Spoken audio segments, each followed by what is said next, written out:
સમગ્ર રાજ્યમાં હાહાકાર મચાવનાર ચાંદીપુરા વાયરસનો શંકાસ્પદ કેસ ભરૂચ જિલ્લાના નેત્રંગ તાલુકાના ઘાણીખોટ ગામમાંથી મળી આવતા સમગ્ર પંથકમાં ભયનો માહોલ છવાઈ ગયો છે, જેની જાણ થતાં જ આરોગ્ય તંત્ર દોડતું થઈને દવાનો છંટકાવ સહિતની કામગીરી હાથ ધરી છે. ચાંદીપુરા વાયરસે સમગ્ર રાજ્યમાં હાહાકાર મચાવ્યો છે, જેના કારણે અનેક જિલ્લાઓમાં બાળકોના મોત પણ નીપજ્યા છે. ત્યારે રાજ્યની વાત કરવામાં આવે તો અત્યાર સુધીમાં કુલ 88 પોઝિટિવ કેસ નોંધાયા છે, જે પૈકી 36 બાળકોના સારવાર દરમિયાન મોત નીપજ્યા છે. ત્યારે ચાંદીપુરા વાયરસની ભરૂચ જિલ્લામાં પણ એન્ટ્રી થઈ છે.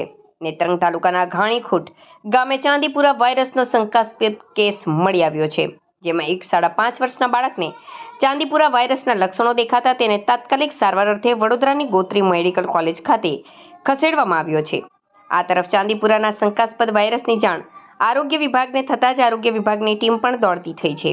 આરોગ્ય વિભાગની 15 જેટલી ટીમો તાત્કાલિક આ બાળકના ઘરે પહોંચી તેના મકાનની આસપાસ અને બહાર અને અંદરના ભાગે દવાનો છંટકાવ સહિતની કામગીરી અને સર્વેલન્સ શરૂ કરવામાં આવ્યું છે.